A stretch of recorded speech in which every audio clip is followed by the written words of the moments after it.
my favorite person in the world right here, Kaitlyn Dever. Congratulations. I mean, Thank you've you. got 2 coming out back to back. Ticket to Paradise and this. But the thing that it really stuck out about these 2 movies is that I'm so happy that you're front and center. What has that been like? Because I always feel like you're the side character. This time you actually get to be front and center. Yeah. It's really cool. It is really a cool feeling. It doesn't necessarily feel too different from, the supporting roles that I've done in the past. I think that I sort of treat it all kind of similarly. I think obviously there are different genres there and different kinds of roles I've done, but I think that really I started to, what was nice about Booksmart is that I got to sort of do that alongside Beanie and someone that was also experiencing that for the first time, and we got to like hold each other's hands through that sort of first experience, and it was really, really nice. Then after I did Booksmart, then I was, I kind of went and did Unbelievable, and that was a really sort of special experience. And Rosalind obviously feels like something that I auditioned. I haven't told you this, but I auditioned for Rosalind years ago. Really? Yeah. I auditioned for it when I was like 15. It was a script that I really loved. I always thought about like just what a great idea it was, and I always was excited to see it as an audience member. I was just excited for the movie to come out into the world, and then when it came back into my life and they wanted me to be playing the lead role, it's just sort of like, so it honestly, it was an honor because I was just obsessed with that movie. And then being in this one is just kind of overwhelming for many reasons. And I'm George just Clooney stating and the Julia obvious Roberts maybe are probably first. the right It's ones, George yes. and Julia, yes. I'm so like grateful. It's so, but I think I've always taken any job that I've done really, really seriously. I think I learned that like when I did acting classes, like when I was 10, starting out in Texas. I think I remember it was like one thing, and all of it, I like pick up little things. A lot of it is a blur, but I think someone said it doesn't even matter, how big your part is. My teacher had said I saw a play once, and there was a person that literally had one line, and it was my favorite role in the play, and I was like, oh, that's a cool thing to like think about. And so I always feel like you have to treat it all exactly the same. And I don't even know if you realize this, how far back we go. All the way back to Short Term 12, South by Southwest. Yeah. And it's like you, Bree, Rami, Lakeith, like all sitting around that table, that movie just being there, premiering, and not knowing how that was going to be the launch of so many people's careers, including your own.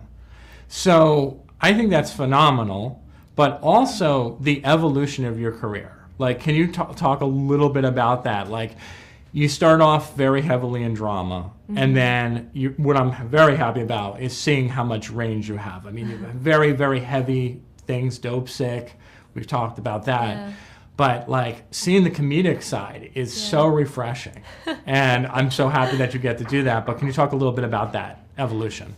Starting from Short Term 12 and thinking about, I mean, I was 14 when I made that movie. Yeah. And thinking about like where I was in my life at the time, and then also just where sort of my career, like what happened in my career after Short Term 12 was pretty amazing. But I think honestly, like my first real role that I think about a lot, and it was the first time I had like real like character work to do, was Justified. And then after Justified, I was still working and also did like a couple, like a comedy. I think I'm getting at, right? I did Bad Teacher after that. So I've always loved doing, and I was on the sitcom. I've always loved switching it up. I've never been able to like, I think that's why I am an actor, because I can't sit still. And I think I wouldn't, I don't think I would be happy if I couldn't play other people. And I feel like I'm always sort of, you know, even after I play certain roles, I'm sort of like wearing that character's clothes even after the film is done. Or I've always just loved kind of exploring like a different life and a different person. It's always been so exciting. And so after Short Term 12, I had never experienced that kind of like intense love before from a movie that I had been in. And also the fact that like people actually really connected with it and understood it and really felt seen by it. And it's the first time I had ever experienced anything like that. I guess after that I wanted to sort of like kind of chase that feeling a bit, but also just I feel like a lot of my career even after that was sort of just I was just lucky that I got the projects that I got. And now I feel like I'm making more conscious decisions, obviously, but at the time I was just, you know, Short Term 12 was an audition. I went in for a callback. I remember like I auditioned for Destin, and I wrote down the story like by hand, the story about the shark, and I pulled it out of my pocket. And I just remember that audition being so cool, and I hoped I got it, and then I got it, and then I think I learned so much on that project, and then going from that to, I guess I don't even know what came after that, but I'm trying to think. It is Spectacular Now, right? Spectacular but it was Now. a smaller role in that. Smaller role, yes. And then, I mean, like the TV stuff, I think really kind of pushed you over the edge a little bit with the, what was Last Man Standing, right? So Last Man Standing was so kind and supportive of my career that I wanted on the side, or the things that I got. And no one, especially my age, or especially other kids that were on shows at around that time, or anyone really, not just kids, but you know, you don't get to go off and do another thing. That just didn't happen back then, especially when you're like under a contract for a full-on series. That just didn't happen. But they let me go off. I shot Short Term 12 like on the weekends of Last Man Standing, or like on my hiatus weeks. And so from that point on, but that was always a little bit of a challenge too. I think there was a lot that came my way that sometimes I wasn't able to do. But I'm so grateful for the thing. I was able to do Short Term 12, which is, you know, has been such a important project in my life and holds such a special place in my heart. So I'm so grateful for that. But yeah, that was sort of, I had to sort of stay on the show, and there were certain things that I wanted to do that I wasn't able to do.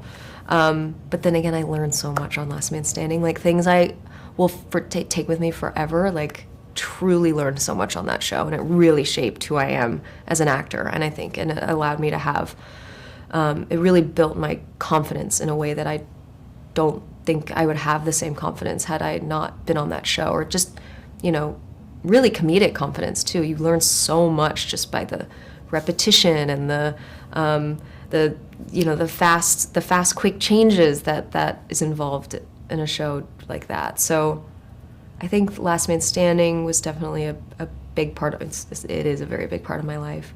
I mean, then Booksmart came around, and Booksmart came into my life like 2 years before it actually got made. Right. And that was also a project, I guess, if we're talking about like leading roles.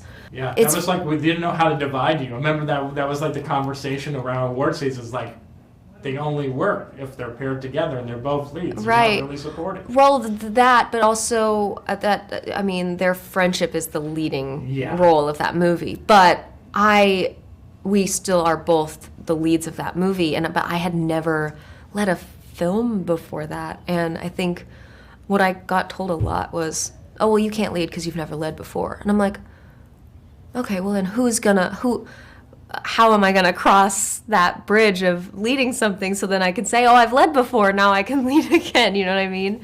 And I'm so just forever grateful for the Booksmart team for always believing in me and asking me to play Amy at a time where, yes, I hadn't led a movie before, but they put their trust in me, and I am forever grateful for that. I mean, I think it's just that was like kind of the launching pad Yeah. for you becoming leading. And I think seeing it even in Ticket to Paradise, like it's kind of interesting because while on certain scenes in the movie, you may feel like George and Julia are the leads, but there's other moments where you feel like you're the lead.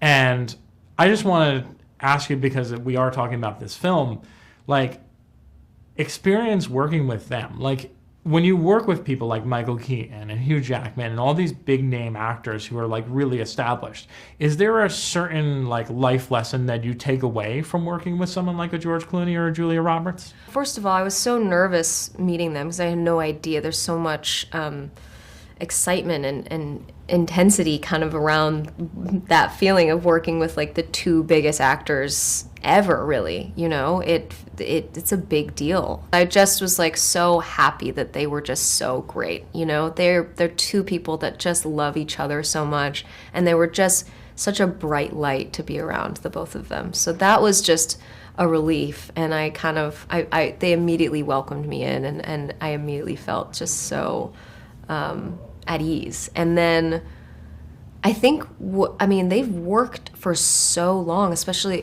George and Julia, but George, just like, to talk about him for a second, like he loves making movies. Like I don't know why, but he's just done this so many times. I don't know why I thought, maybe you'd get tired or something, or you just, for some reason, I just noticed that like the both of them really, they love making movies, and they just love the experience. You can really tell that they just like enjoy it so much, which is just such a nice thing to see in two actors like that, you know? I really, really admire Julia in so many ways. I think she really taught me on this movie, and just in general, like moving forward in my career, just constantly reminded me like to just fight for really, really what you believe in.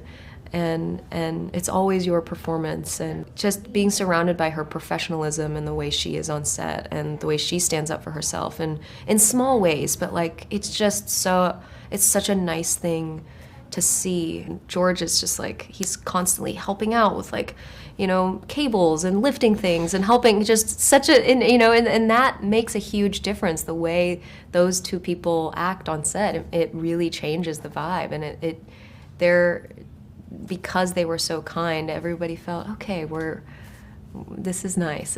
We had truly just like the best time on this movie. I do need to ask you about executive producing, because I have seen that you're starting to get your hand in that. Is the goal to maybe direct next? What are we thinking for the future? Because like you do the music thing, I was going to ask about that. Like what's the future? I can say really quickly, we have music coming out this month, and it's our first single out of an EP. We're called Devers. We are no longer Beulah Bell, just to clear that up.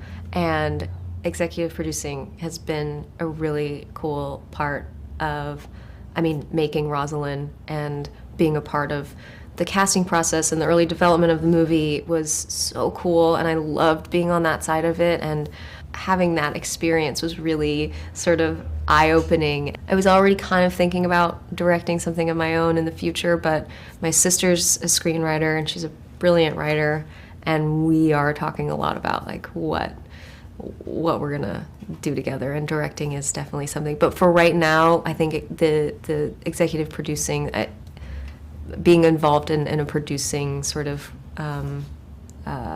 way is really helping me learn more about the process. I already learned so much as just being an actor on set, but I think that being involved in that side of things and the early development stuff is really it's really been a really cool experience. It just makes me really happy thinking about it, but I'm definitely wanting to direct something in the future.